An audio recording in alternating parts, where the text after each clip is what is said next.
अस्सलाम वालेकुम नाज़रीन, मैं आपका मेज़बान शहबाज हैदर और आप देख रहे हैं ज़ाविया न्यूज़। आज के हमारे इस प्रोग्राम में हमारे साथ है मिर्ज़ा मोहम्मद अदरीस साहब। कुछ अहम सवालात हैं, उनके ऊपर रोशनी डालेंगे। तो चलते हैं अपने प्रोग्राम की जानब। जी अस्सलाम वालेकुम मिर्ज़ा साहब। वालेकुम सलाम। कैसे हैं आप? ठीक ठाक है? अल्लाह की। अच्छा मिर्ज़ा साहब, मौजूदा जो सूरत हाल है जी, इसमें पीटीआई जो है वो बहुत ज़्यादा सरगर्म है और इस वक्त जो केस भी उनके ऊपर जो चल रहा है, साइफर केस ख़त्म हो चुका है। इसके अलावा दूसरे अदर जितने भी केसेस वगैरह थे वो भी ख़त्म हो रहे हैं। लेकिन अब जो केस है 9 मई का जो वाक़या है, इसके ऊपर उनका केस जो है वो बहुत ज़्यादा सरगर्म होके चल रहा है। तो आप इसके मतलब क्या कहते हैं? आपका क्या ख्याल है इसका? ये इसकी बुनियाद ये है कि 9 मई का केस जो आप कह रहे हैं, वो वाक़या जो हुआ है वो तो हुआ है ना वाक़या। जी किसी ने तो किया है ना,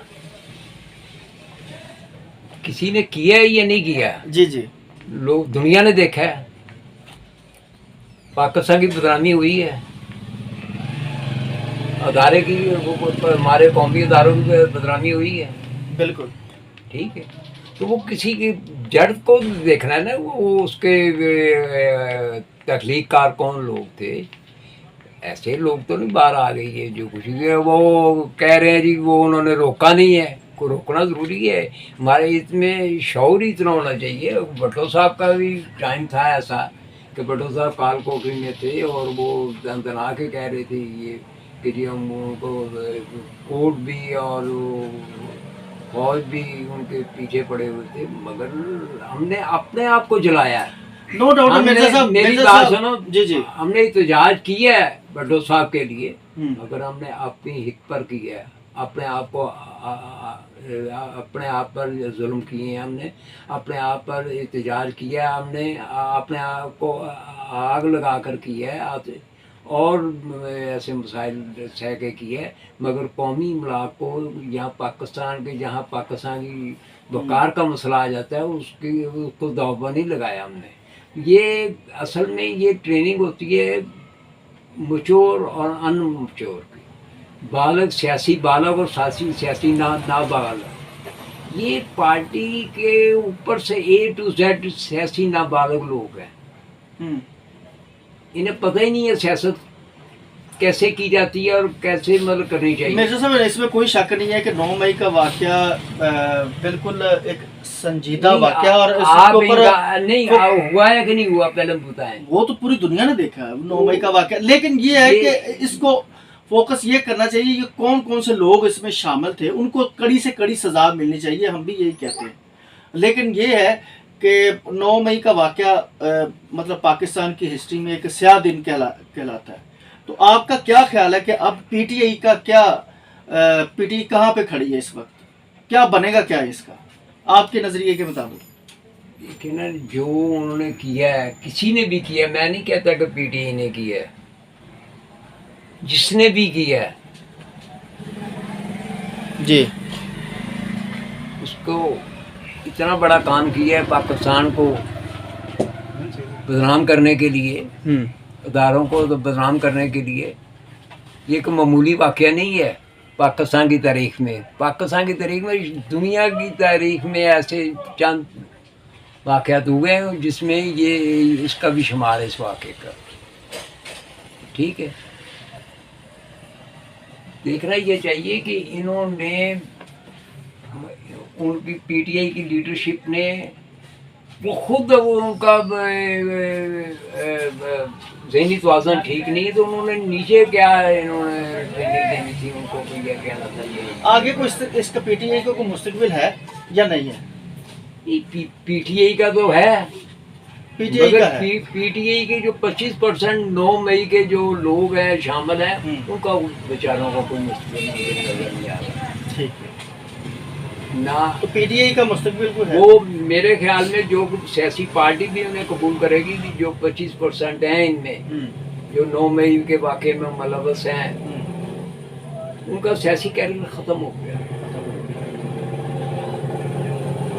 ठीक है, तो अगर ये उनको एक सेकंड की भी सजा हो जाती है वो अखलाकी तौर पर उन्हें सियासत नहीं करती और ना भी दूसरी पार्टी में कबूल करेगी। बिल्कुल ये पाकिस्तान में इस तरह के मामला नहीं होने चाहिए। ये हम भी बहुत सारे इसके ऊपर प्रोग्राम भी कर चुके हैं 9 मई के हवाले से, कि इस तरह के वाक़यात और इस तरह के काम जो है वो पाकिस्तान में नहीं होने चाहिए, क्योंकि अल्हम्दुलिल्लाह पाकिस्तान हमारा है, अफवाज हमारी है, हम सब पाकिस्तानी हैं। तो हम तो मालिक कायनात से ये दुआ करते हैं कि मालिक कायनात ता क़यामत तक हमारे मुल्क को शादो आबाद रखे, और आवाम और हमारी पाक फ़ौज और हमारे जितने अदारे हैं, चाहे वो कोई भी है, चाहे वापडा है, वासा है, चाहे पुलिस डिपार्टमेंट, कोई भी है, हम एक पाकिस्तानी और एक मुसलमान पावर हैं, और एक होके हम चलें, और इंशाल्लाह ताला हमारा पाकिस्तान तरक्की करेगा। तो मैं इसके साथ साथ मौजूदा हुकूमत के हवाले से भी आपसे डिस्कस करना चाहता हूँ। जी मिर्ज़ा साहब, क्या लगता है आपको कि नून लीग सर्वाइव कर पाएगी, या जो मौजूदा हालात हैं पाकिस्तान के, मिसाल के तौर पर जैसे तमाम बिल्स हैं, खाने पीने की अशिया है, क्या उसके ऊपर काबू पाया जा सकेगा? जहाँ तक सर्वाइव का चक्कर है, आप बता रहे हैं कि मुस्लिम लीग कर पाएगी कि नहीं? इतने बेचारे चावल से आए हैं, अच्छा, तो करना चाहिए ना। तजर्बा भी है उनके पास बहुत। वो कह रहे हैं जी शहबाज स्पीड आपने सुना होगा, स्पीड दिखाएं ना, किसने मना किया उन्हें? बिल्कुल यही मौका है अब पाकिस्तानियों के दिलों में बसने का, जी जी। कि अगर उनकी मुश्किलात और उनकी जिसे कहते हैं कि दुखों का मदावा हो जाए। ये स्पीड नहीं है कि बेनज़ीर इनकम सपोर्ट प्रोग्राम हमारा चल रहा है और उसका इन्होंने खुशहाल प्रोग्राम शुरू कर दिया। बेनज़ीर प्रोग्राम शुरू हुआ था सबसे पहले, तो हम 3000 रुपये दे रहे थे, इन्होंने 1000 रुपये लोगों को लाना शुरू कर दिया, 2 माह दिए, उसके बाद ख़त्म। जैसे ये इलेक्शन हुए हैं, 5-5 हज़ार रुपये दिया है इन्होंने बेनज़ीर इनकम सपोर्ट को फेल करने के लिए, उसके बाद 2 माह मिले, उसके बाद ख़त्म। अब ये खुशहाल प्रोग्राम पता नहीं कहाँ से मस्जिदों में ऐलान हो रहा है कि ये खुशहाल प्रोग्राम ये पंजाब में शुरू किया है। कहाँ है वो खुशहाल, कहाँ से पैसे आएंगे, क्या है? सही।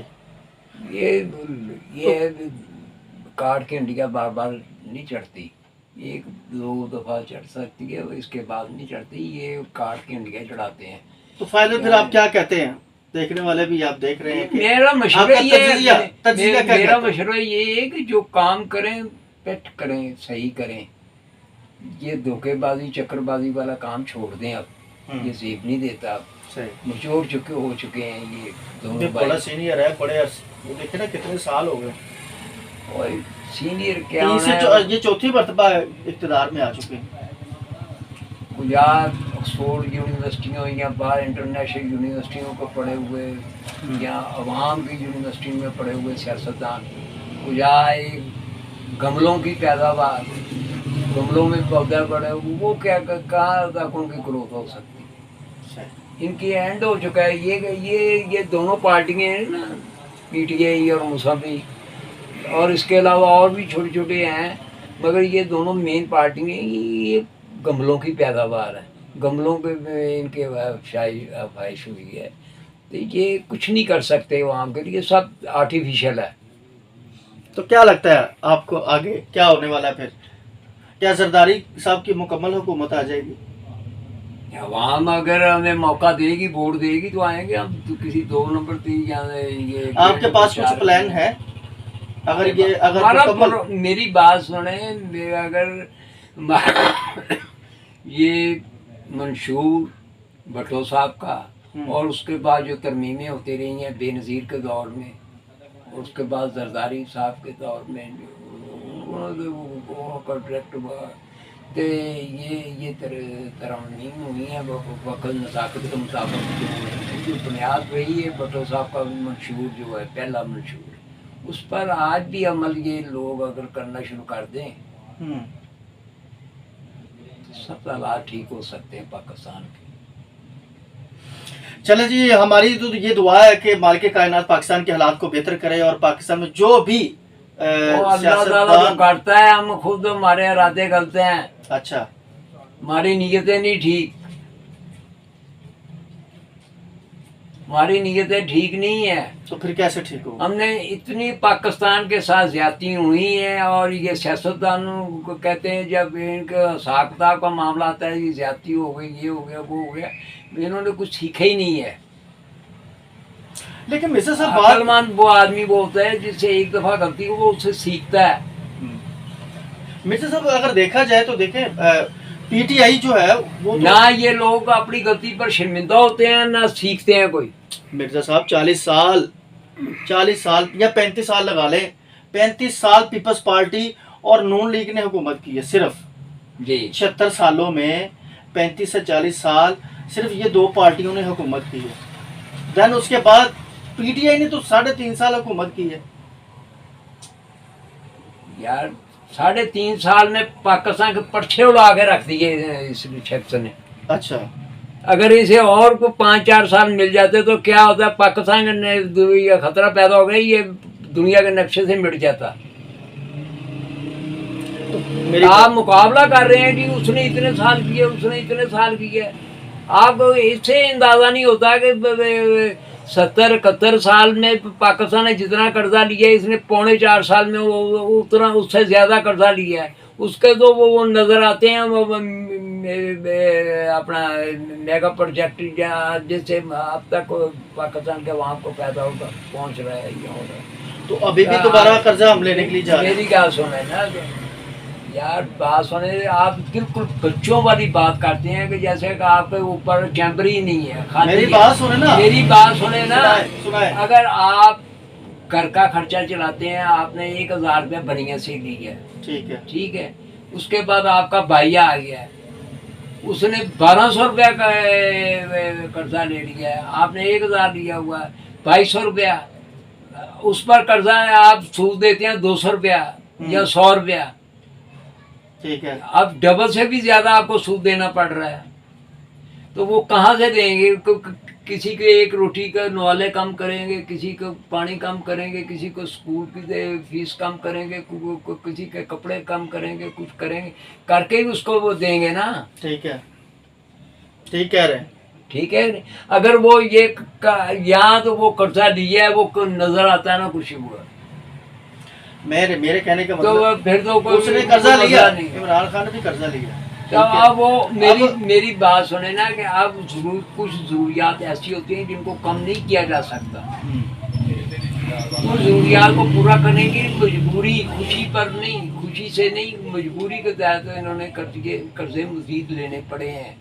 चले नाज़रीन, बात ये है कि लेने कर्जा पड़ेंगे। फिर भी ले रहे हैं। अगर इमरान खान ने कर्जा लिया है तो ये नून लीग भी दोबारा मतलब उसकी तरफ जा रहे हैं। हमारे मजबूरी ले रहे हैं भाई, हाँ जी। ये कोई ऐसी नहीं है मसला कि हमारे मजबूरी ले रहे हैं, और इंशाल्लाह ताला कोशिश होगी इसमें मुस्लिम लीग भी सिंसियर है, पीपल पार्टी भी सिंसियर है कि आइंदा इंशाल्लाह ये आखिरी कर्जा हो, इसके बाद हम उतारने की तरफ जाएंगे, लेने की तरफ नहीं जाएंगे। चलो जी, अल्लाह करे ऐसा ही हो, पार्टी हो, ऐसा ही हो। चाहे पीपल्स पार्टी की हुकूमत आए, चाहे मुस्लिम लीग की आए, ये चाहे दोनों के मुश्तरका आए, मगर ये जब तक उतारेंगे नहीं मुल्क के हालात बेहतर नहीं हो, बेहतर नहीं हो सकते। क्योंकि सूद बहुत ज्यादा, सूद पे दुनिया मैंने एक प्रोग्राम में कहा था कि पाकिस्तान की अगर 100 रुपया कमाई है ना, तो 62% यानी कि 60 रुपये सूद की मद में हमें देने पड़ते। तो अल्लाह करे हम ये सूद से हमारी पाकिस्तान की जान छूट जाए। बाकी तो लास्ट पे 38% 38% से सबकी सिस्टम चल रहा है। पेंशनें, अदारों का खर्चा, ये तनख्वाहें तमाम वगैरह, मुल्क तनख्वाहें वगैरह सब तमाम मामला जो है ना 38% से जाते हैं। अल्लाह करे बेहतरी है पाकिस्तान में।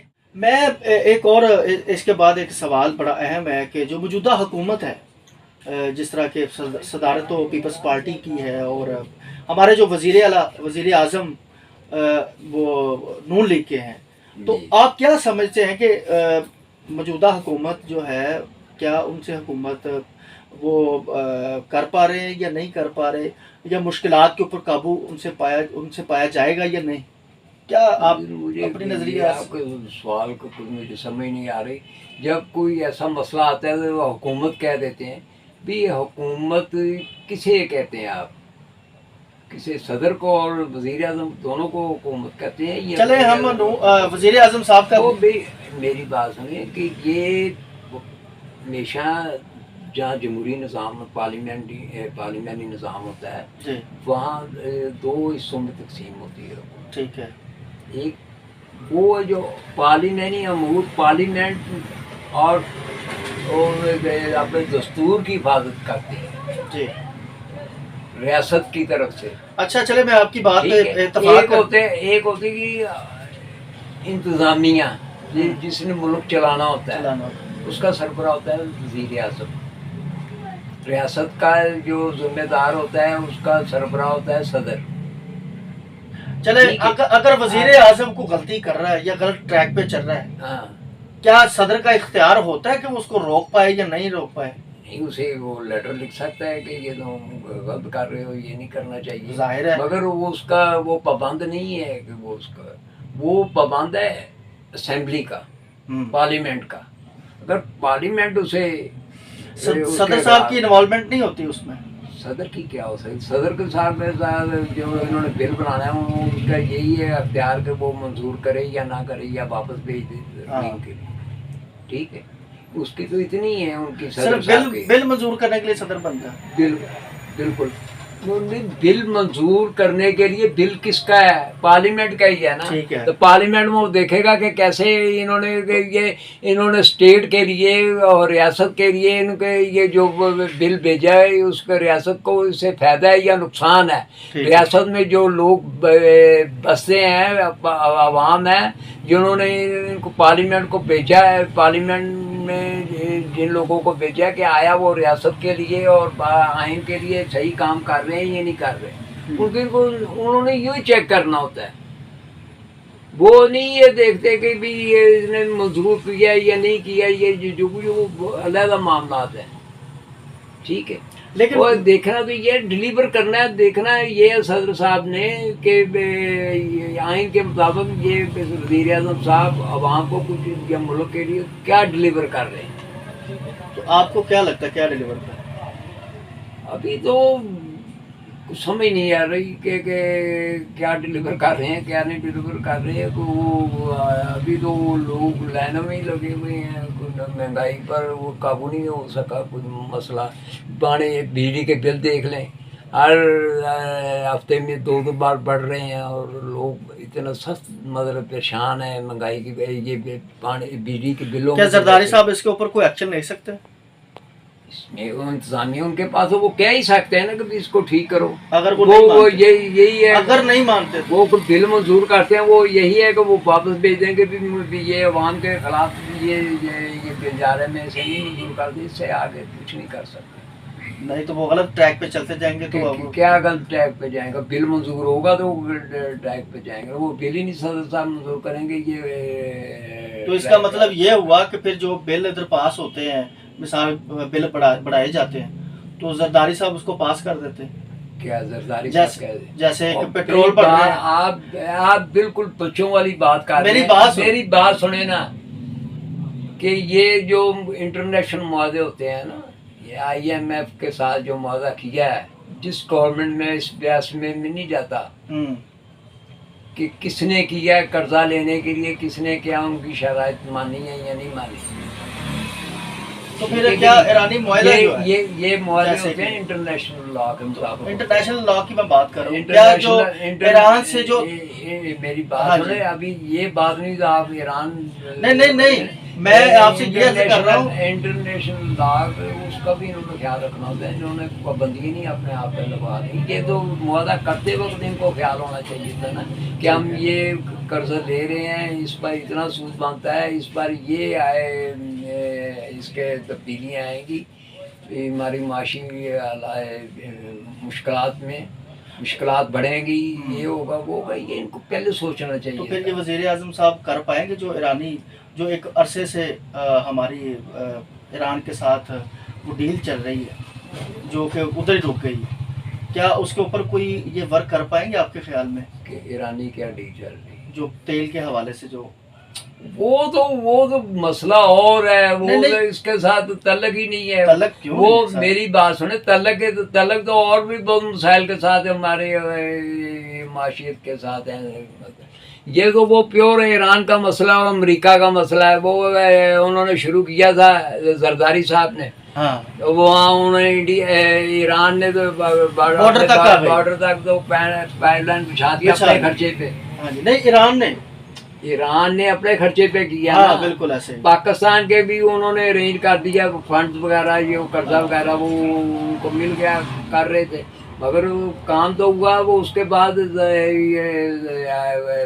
मियां नवाज शरीफ आए, उस वक्त काम बंद हुआ। उसके बाद इमरान आया, उन्होंने अमेरिका के दबाव पर काम बंद कर दिया। अब आपको क्या लगता है ये हो सकेगा?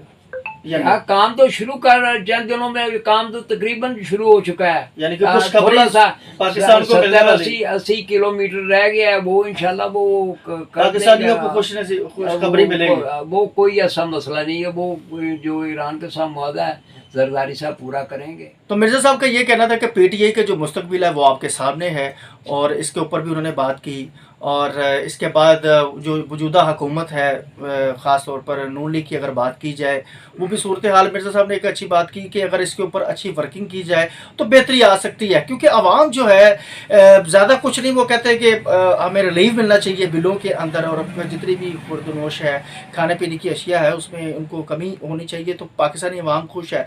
तो अगर इसके ऊपर नून लीग ने काबू पा लिया तो अवाम नून लीग के यकीनन उनके साथ होगी। अगर काबू ना पा सके तो यकीनन जो है वो नाराज़ अवाम जो है वो नून लीग के साथ होगी।